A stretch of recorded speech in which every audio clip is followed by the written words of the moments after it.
The Honorable the Vice President.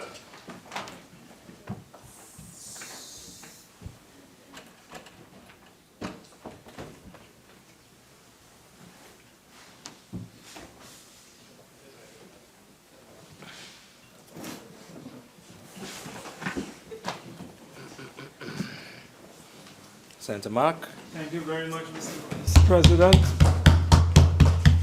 Mr. Vice President, I also would like to take this opportunity to compliment and congratulate at the same time the Standing Orders Committee for amending Standing Order 78. I think that is very important, particularly when dealing with statutory instruments. And I think how it was worded before, we would have been in some difficulty. But I think it has been made very clear in the amended version what the 40-day period would include and would not include. And therefore, Mr. Vice President, as you know, when the government, through negative resolution, takes action through legal notices, we have within 40 days within which to bring to this Parliament, if we so desire, a motion to annul that action or decision taken via negative resolution. But what is made very clear in this amendment is that it would not include when the Parliament has been dissolved or when the Parliament has been prorogued or as we are going into recess during a 2-month period, it would not be considered. So therefore the 40-day period is absolutely essential, and I think how it is worded, it is very clear what we can do and what we cannot do. So, Mr. Vice President, I would like the Standing Orders Committee to consider some of the views that I've expressed, and particularly the whole issue of urgent questions, and to ask the mover of the motion in his winding up to indicate why this particular provision was not considered by the Standing Orders Committee, and whether an undertaking could be given that when the committee meets in the next session, this particular amendment that has been left out in the series that are now before us would be considered. I think that the Senate ought to be proud that in 2016 it is operating under new and comprehensive and revised standing orders. I think that prior to the amendments in 2015 that took effect when the new session of Parliament commenced in September, I believe that prior to that there were some slight amendments and changes back in the 90s under Aloy Likwai, when he was the leader of government business under the NAR. So the standing orders and so on of the Senate, while undergoing some limited amendments, never had the opportunity of undergoing major comprehensive amendments. And what is even more pleasing is that we have these amendments coming on the heels of those comprehensive changes in an effort to tighten and to make these standing orders more robust in the context of ensuring that interpretation and any democratic deficit that could arise because of some of the provisions included would be addressed when these amendments are approved. So, Mr. Vice President, I want to thank the committee for the work that it has done. I would like them to consider the proposals and recommendations that we have advanced on this side, and we look forward to the Honorable Minister, Senator Clarence Rambharat, clarifying a number of points that have been raised. I wish to thank you very much, Mr. Vice President. Senator Ramkissoon. Thank you, Mr. Vice President. I also would like to join with Senator Mark and commend the committee on the standing orders report that is before us. I must say I do like the style in which it was presented. It is truly clear, as in the stated existing proposed amendment and comments, so we know why they seek to amend the report. I do commend that approach and that style. It is very much noted. So in terms of the standing orders, the purpose of the standing orders, Mr. Vice President, is to contain rules for the conduct of the proceedings. And the standing orders are the rules that govern us all and which we have agreed to work with. Just like everything, we are legislators, and just like we would like society to obey laws, we too need to conform and obey laws in order to have a proper system or working system to ensure that we perform as a team, a performing team, not a forming team, but a performing team where you have end results. So, as per these standing orders, members are allowed to adapt a debate style to present their views in an impersonal manner. And I also would like to join with Senator Mark in commending that these standing orders are updated, because the last time it was amended was the 10th of June 2015. So that is also something that is noteworthy. And Mr. Vice President, we always cry out for transparency, accountability, value for money. And these standing orders ensure to hold persons accountable and ensure that the process that we use here is very transparent. And as always, I like to point out that these standing orders are online for all persons to access. So it's not only limited to members to access, but everyone in Trinidad and Tobago can read the standing orders. So, Mr. Vice President, if we look at the report before us, there was, in relation to 27.8, which speaks about oral answers, which have been changed to a maximum of 4. And this was changed, as in the comments, to say to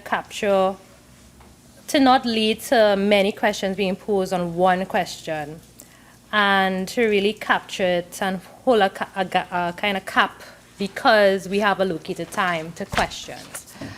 And I say that when we say this, we must ensure when persons answer yes or no, that is not considered an answer.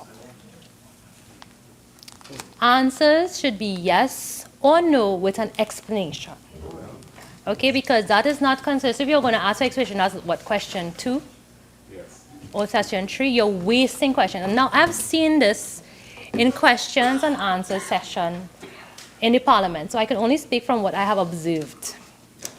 And I really feel that the committee, if they want to enforce a maximum of 4 oral questions or answers, we need to enforce that when the minister or whoever is presenting an answer, they should give an explanation and not just say yes or no. That is not acceptable. My next point is related to another observation while serving in the 11th Parliament in relation to joint select committees. And it was noted in the presentation before about not all the standing orders were amended, and I guess there's reasons for that, but it wasn't included in the report. So I would like to point out another standing order that was not amended in this present report, and that is 87.1, which deals with joint select committees. And if you permit me to just read it into the record, that states, joint select committees A select committee of the Senate of no more, I believe the word than should be included into that sentence.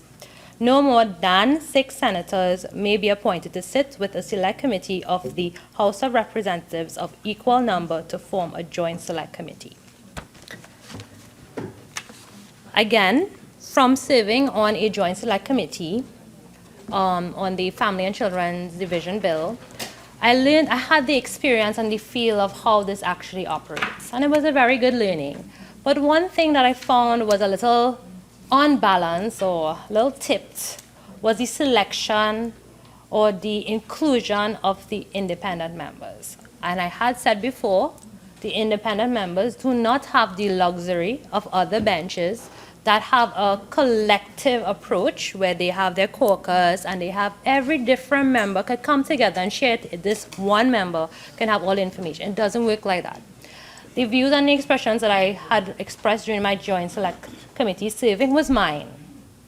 So I would like the Standing Order Committee to really look at that, because in this Senate, Mr. Vice President, we are not the minority number.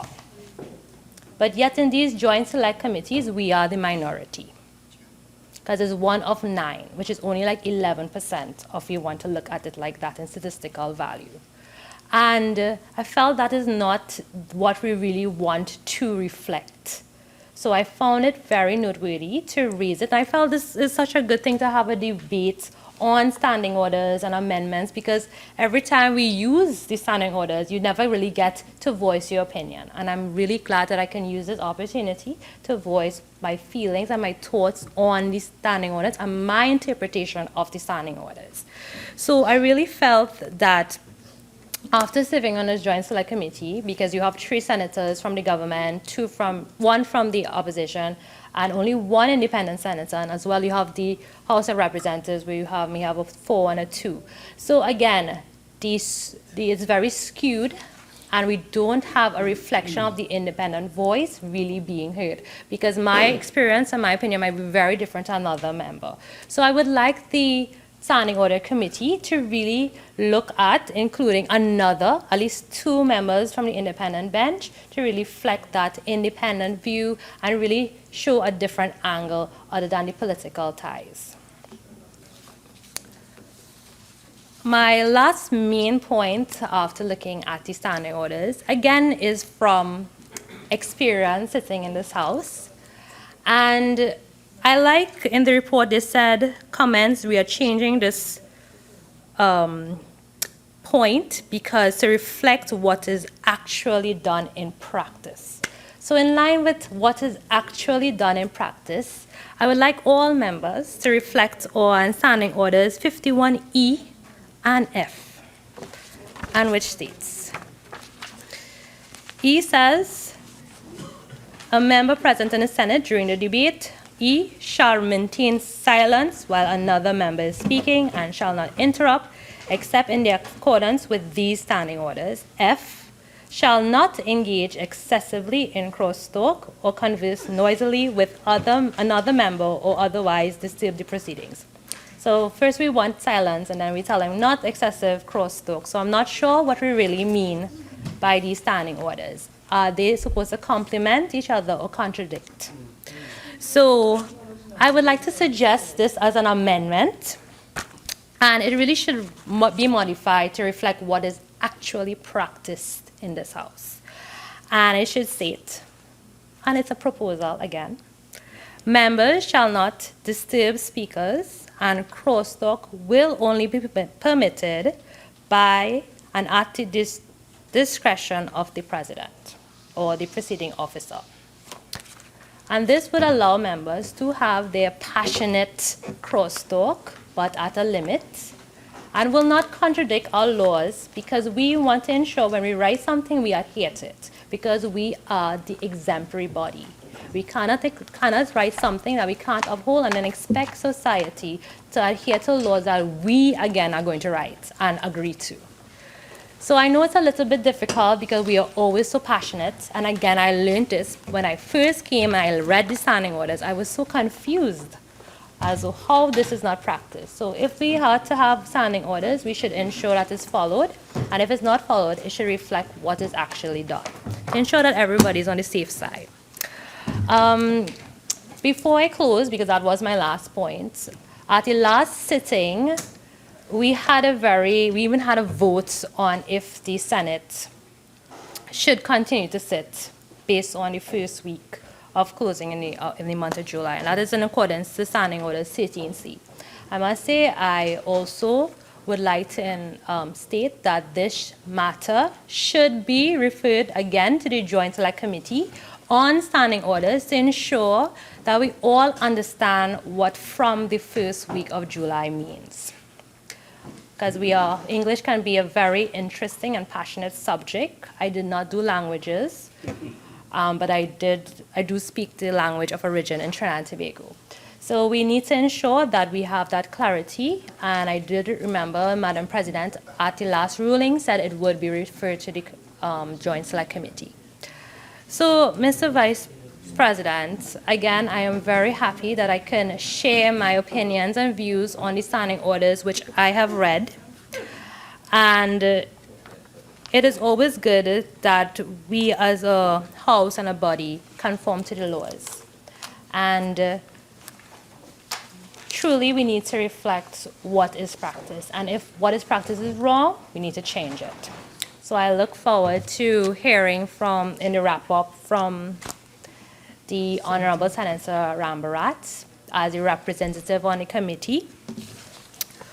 Because does he serve on the committee? Yes, he does. As a serving member of the committee as well, we look forward, because we know this is the first report, and we only get better with time. And we look forward for improvements, and we always work together to get the best document forward. So, Mr. Vice President, with those few words, I thank you.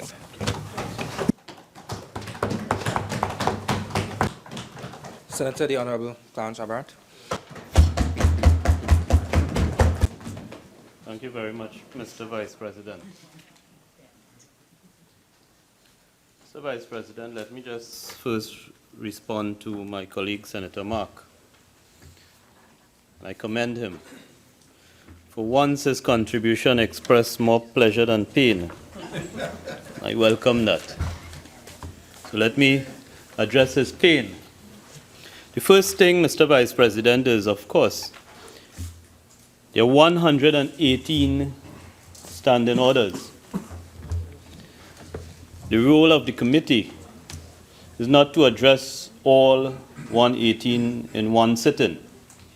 The role of the committee is to address those that could be dealt with.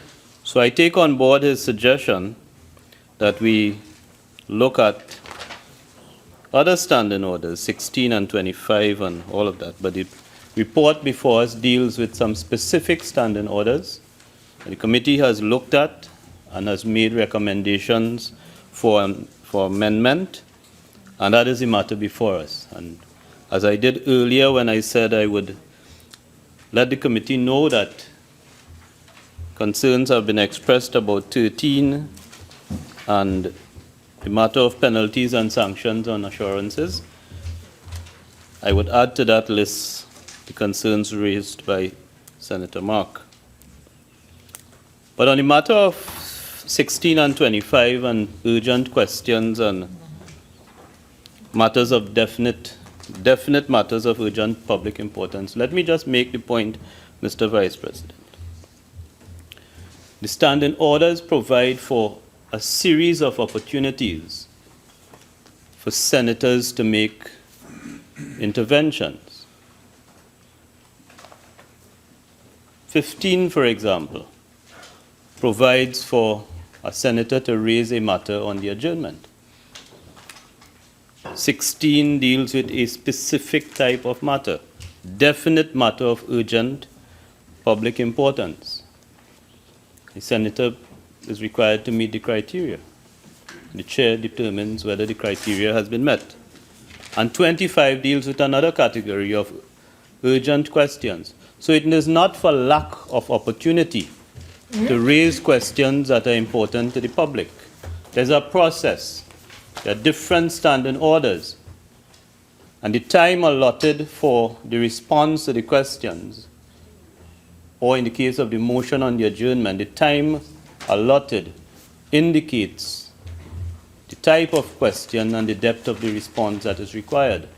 So no one is being locked out, and certainly Senator Mark is not being locked out, since he has made profuse use of all the provisions of the standing orders which allows him to ask questions of urgent or not so urgent matters. And then, of course, there's always the opportunity to ask a question which is neither urgent or a matter of definite importance, but a regular question. So he's not being locked out, but of course, I would bring to the attention of the committee the suggestion he's made. And you know, in talking about Section 16, Standing Order 16 and Standing Order 25, Senator Mark has talked about the removal of strictures. In other words, there should be no restrictions. And I say in advance, Mr. Vice President, that if there were no restrictions, and if there was not a criteria for qualification of questions and matters for adjournment and so on, then this could easily become a free-for-all chamber, a chamber of busybodies. In fact, the parallel I would find to that is in the Supreme Court, where the rules specifically deal with what you call frivolous and vexatious matters. And there are restrictions and there are provisions for dealing with it. And likewise, these standing orders, while allowing the opportunity to raise matters of public importance, of matters of an urgent nature, at the same time excludes the opportunity for wastage of the chamber's time. And on that point, I will quickly move to Senator Ramkissoon, because I don't want to waste the chamber's time. The standing orders must create the right balance, Mr. Vice President. In other words, in relation to the question and answer, the creator of the question has an opportunity to frame the context of the response. And if the creator of the question permits a yes and no answer, then the answer is yes or no. And it doesn't stop there. If the asker is unsatisfied or needs further clarification on something that is relevant to the question and the response, then the standing orders provide for supplemental questions. But there's no way in the creation of standing orders and striking the right balance between the various benches, we should permit the framer of a question to also dictate the form and content of the answer. That is impermissible. And the responsibility lies in the hands of the creator of a question to frame the context and the depth of the answer that will satisfy them. And if the answer, when given, is not satisfactory, the standing orders provide for other recourse. So, Mr. Vice President, before us is the report of the committee. I have described the amendments. I have sensed no dispute with the proposals. What we've gotten is proposals for amendments or other standing orders which form part of the 118, and the committee, in its usual diligence, will look at all the proposals that have been made. I thank you.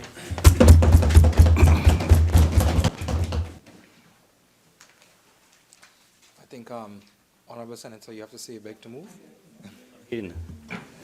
Mr. Vice President, I beg to move.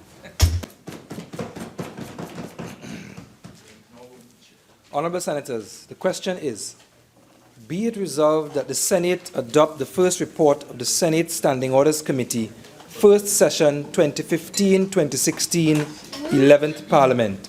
Those in favor say aye. Aye. Those against say no. I think the ayes have it. The motion is carried. Mr. Vice President, I beg to move that this Senate do now adjourn to Thursday, the 7th of July at 1:30 p.m. Honorable Senators, before I put the question on the adjournment, leave has been granted for a matter to be raised on the motion for the adjournment of the Senate. Senator Mark? I think I just Just following your advice. Thank you very much, Mr. Vice President.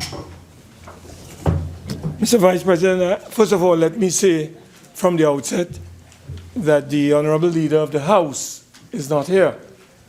I understand he is recovering. I wish him a speedy recovery. All of us on the side would like to wish him a speedy recovery.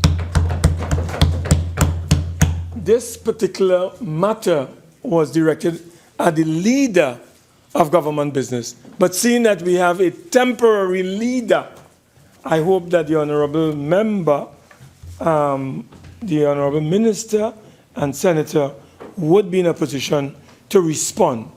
The matter rather is as follows. The failure of the government through the leader of government business in the Senate to table a report on the Cabinet's decision in response to the resolution unanimously approved by the Senate on the Sustainable Development Goals pursuant to Standing Order 41-2 of the Senate Standing Orders. Now, Mr. Vice President, I don't know what is happening in the Cabinet.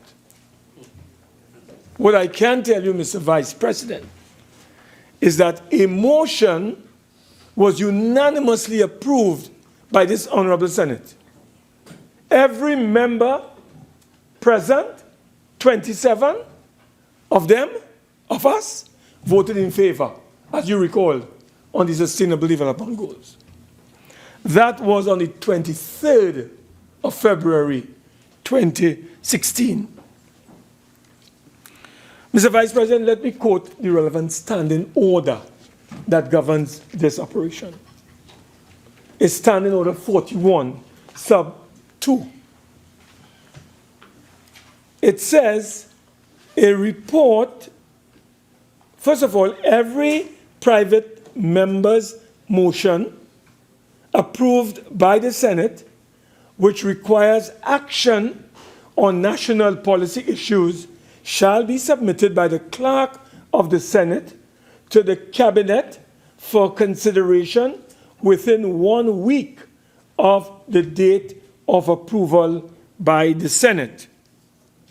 Sub 2 states a report on the Cabinet's decision in response to the submission made pursuant to paragraph 1 shall be tabled by the leader of government business in the Senate not later than 30 days from the date of its submission to the Cabinet.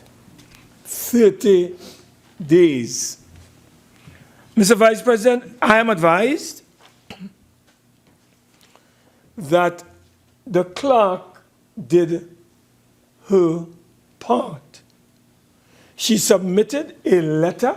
I don't have a copy because I don't have access to it. Dated March the 18th, I understand, 2016. March the 18th. Remember, this was approved on the 23rd of February. It was supposed to be sent a week later. So there was a little space here. But in any event, it went on the 18th of March 2016. Mr. Vice President, March 18 to April 18 is 1 month. Sorry, Mr. Vice President, may I ask to whom And was this piece? the Secretary to the Cabinet. Okay. The Cabinet Secretary. Understand, it is written to the Secretary to the Cabinet. So, Mr. Vice President, March 30th or March 18th to April 18th is a month. April 18th to May 18th is another month. 18th or 19th of May to the 19th of June is another month. And from that time to now, we're talking about close to about, what? 2 weeks. Let's say about 2 weeks, 15 days. So, Mr. Vice President, 3 months and 13 days, the government, which had the responsibility of responding to the leader of government business and having the report tabled not later than 30 days from the date of its submission. So you know when that was supposed to be here? No later than April the 18th. April the 18th. What is the cabinet doing? Is the cabinet sleeping? Is it in deep slumber? Oh, I'm sorry. I am upset. You know why I'm upset? Because everyone approved. This was a unanimous agreement. Sorry, my dear leader of the House. Oh, I'm your leader. I feel so proud. No, leader of government business acting.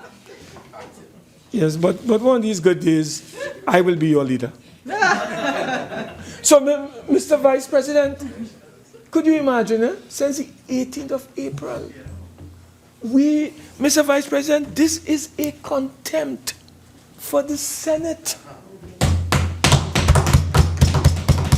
It is a contempt and disrespect for this institution when the standing orders makes it very clear what has to take place.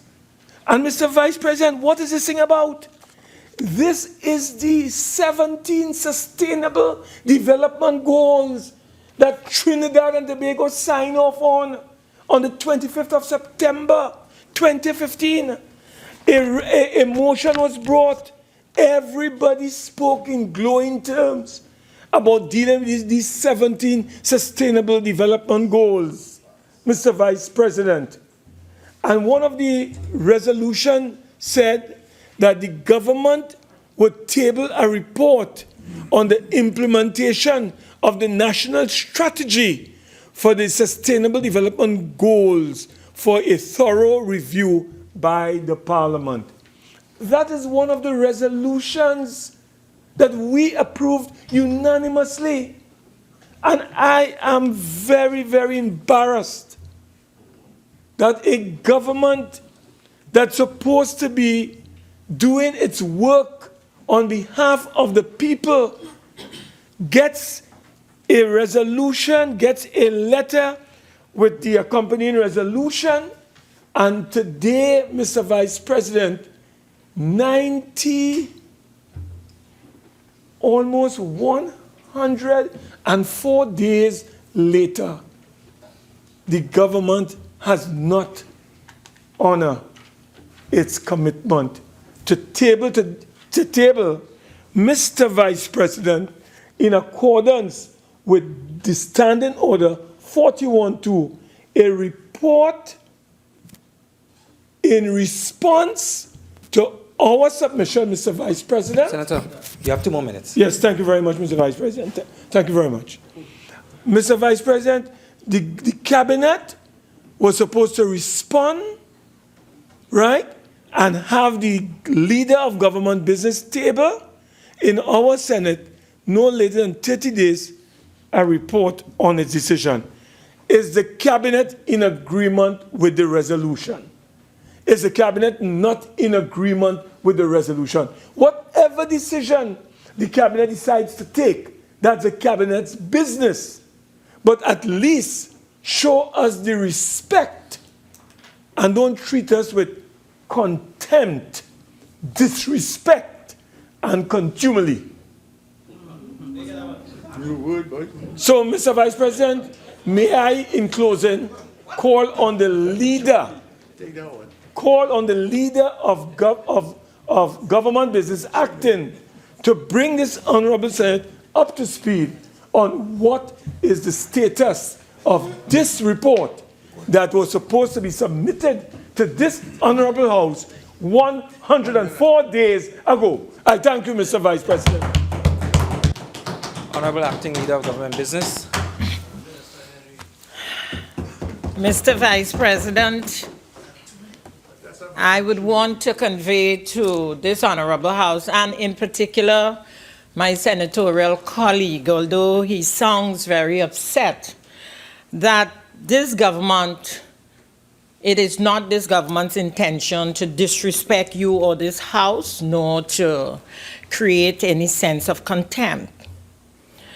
The matter, of course, on the 17 Sustainable Development Goals is a rather important one, a very important one, discussed and debated at this level and in the other place, and there is general agreement, consensus that was reflected by the way persons voted. This government, however, the matter concerning the cabinet decision, Mr. Vice President, it has not yet gone before the cabinet.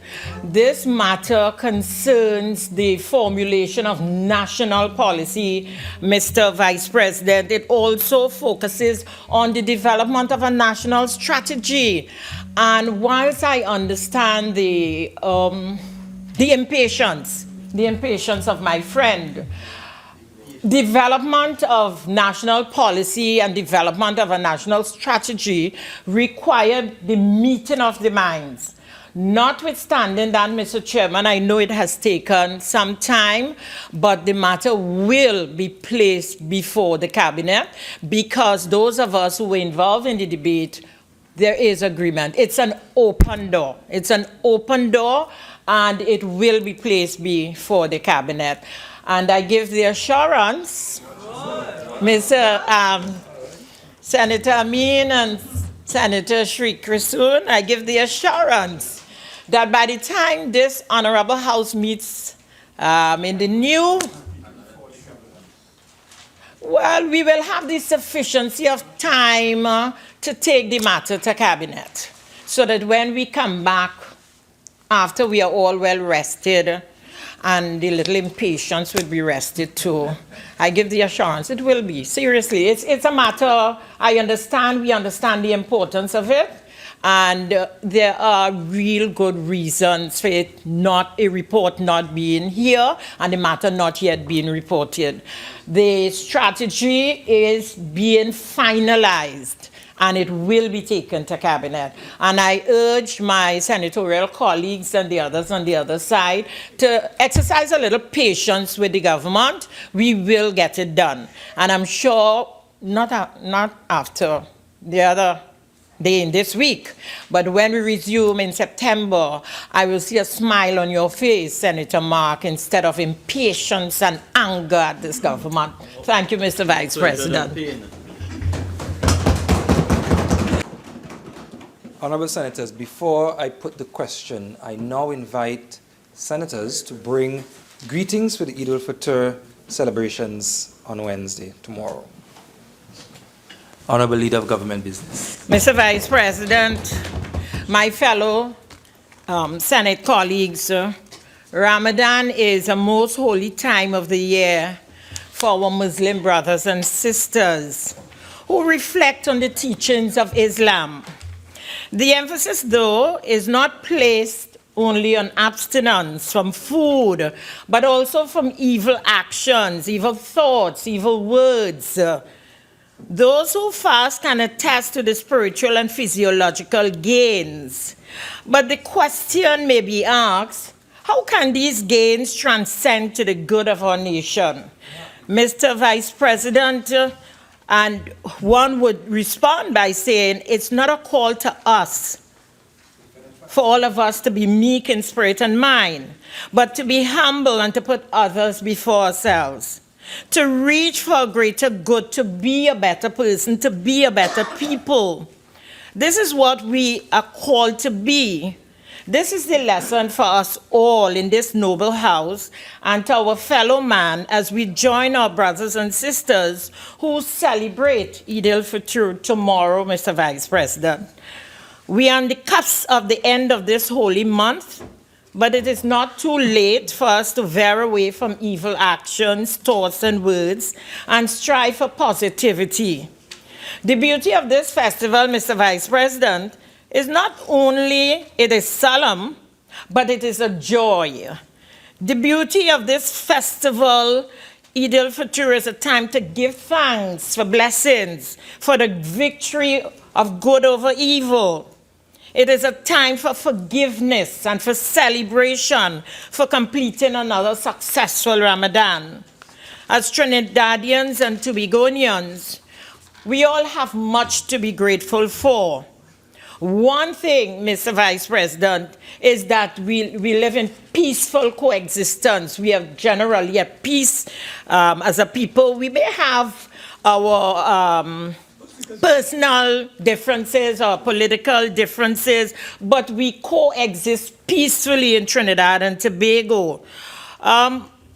Mr. Vice President, there are other places in the world where they are in a perpetual state of war, killing thousands of innocent persons. There are Muslim, for example, there are Muslims in Baghdad who are grieving the loss of loved ones on this Eid in the deadliest attack in years, Mr. Vice President. And whilst we here in Trinidad and Tobago, we live in the comfortable coexistence of every creed and race, finding an equal space, there are people in this world who are persecuted daily. Mr. Vice President, on behalf of the government of the Republic of Trinidad and Tobago, we wish to convey Eid Mubarak to all our Muslim brothers and sisters, as we all celebrate the true meaning of brotherhood and sisterhood, not only tomorrow, but throughout the entire year. May Allah's blessings be with all of us today, tomorrow, and always as we strive to continue on our religious journey. Thank you, Mr. Vice President. Senator Amin. Thank you very much, Mr. Vice President. I want to thank you for the opportunity to bring greetings at this time. Tomorrow, the Muslim community of Trinidad and Tobago and fellow citizens observe the holy celebration of Eid al-Fitr. It marks the end of a month of fasting, reflection, and prayer, and brings with it a renewed sense of hope and a resolve to stand steadfast in our faith in God, regardless of our religious background. Mr. Vice President, in the face of hardship and adversity, people need hope. Challenges and setbacks are part of life. People need strength and resolve. And in the face of despair, darkness, and sadness, people need faith. Faith in God, faith in ourselves, and faith in each other, and faith in the future. We live in a multicultural society where it goes beyond tolerance for religious differences. We share in each other's culture, religion, and practices, to the extent where many non-Muslim citizens look forward to the celebration of Eid as if it were their own religion, if only for the food and the sour wine. But, Mr. Vice President, whatever our religious beliefs, we all share the common understanding that within God is the bedrock of our every achievement and success. And as the Muslim community takes the front line today, let us take these reminders of the values and the virtues of sacrifice and faith. We share our prayers with them, and we stand with them in celebration. As they celebrate Eid al-Fitr, our Muslim brothers and sisters in Trinidad and Tobago stand as beacons, showing us that whatever we must sacrifice, wherever we must rely on our faith and renew our humanity, the day of celebration will always come. So, at the end of Ramadan and the celebration of Eid al-Fitr, we feel a sense of rejuvenation of hope and resolve to submit ourselves to the will of Allah. We are indebted to our Muslim sisters and brothers for undertaking this holy period of sacrifice for all of us, for their devotion to family, community, and country. The discipline and devotion to the Almighty is a lesson and an inspiration for every one of us. As we join hands with the Muslim community, I pray that they will continue to enrich us with their experiences, their teachings, their principles, and their faith.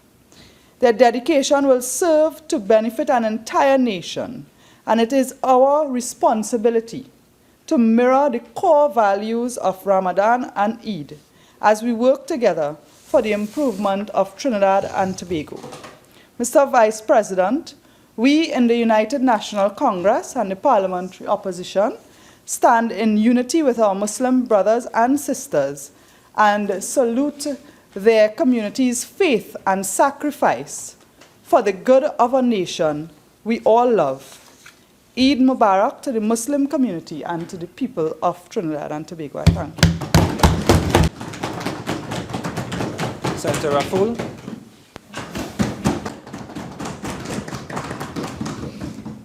Thank you. I bring greetings on behalf of Senator Choate, who had to leave early to see about an urgent matter. So this is on behalf of Sophia Choate and the other independents. Islam was first brought to these shores by some of the African slaves trafficked here by colonial powers. Our Muslim community is a small one, but protected equally with other religions by the Constitution of the Republic of Trinidad and Tobago. May we as a country continue to protect religions as we have done in the past. The month of Ramadan is drawing to a close, and many Muslims have purified their bodies and souls by fasting, abstinence, and prayer. It is said that it is during this holy month that the words of the Holy Quran were received by the Prophet Muhammad, peace be unto him. It is said that these words were sent by an angelic messenger. After this time of fasting, it is believed that, After this time of fasting, it is believed that you are better placed to seek forgiveness for your sins. This is such a holy time within the Islamic calendar that it is believed that a Muslim who dies in the month of Ramadan finds the gates of paradise open and the gates of hell shut. As we bring greetings to the Muslim community, we must mention the most famous Muslim in the Western world. This great Muslim man taught us, through the example of his life, to be true to your principles. He taught us that hatred of persons because of their race or religion is un-Islamic. Violence for the sake of violence was un-Islamic. This Muslim man, who we knew as a sportsman, Muhammad Ali, was a man of honor and an example to all persons, whether Muslim or not. As Muslims celebrate Eid tomorrow with prayers, fasting, and charitable acts, our national community celebrates with them and wish Eid Mubarak to all those celebrating this occasion tomorrow. Thank you.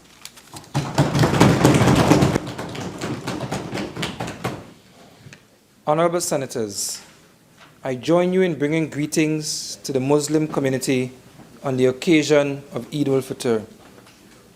Celebrated at the end of the month of Ramadan, which is a period of fasting that catalyzes personal growth through the observance of self-discipline, devotion, and prayers, the celebration beginning tomorrow marks a period of joy that emanates as a result of the triumph of the forces of good over evil, thanks that are given for the blessings received from Allah, and the forgiving of neighbors for all grudges and ill feelings. It is a time for spreading peace, sharing with others, and giving thanks. It is a time that we as a people can celebrate together, whether Muslim or not, towards the peace and harmony of our nation. I have said before, and I take this opportunity to reiterate, that on this earth, wherever every creed and race can find an equal place, so too can every religion find equal expression and ubiquitous celebration. As such, it brings me great joy to be able to say to our Muslim brothers and sisters, have a joyous and happy celebration of Eid.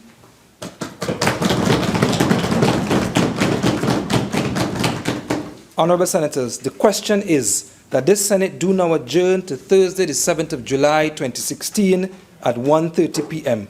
Those in favor say aye. Aye. Those against say no. I think the ayes have it. This Senate now stands adjourned to Thursday, the 7th of July, 2016 at 1:30 p.m.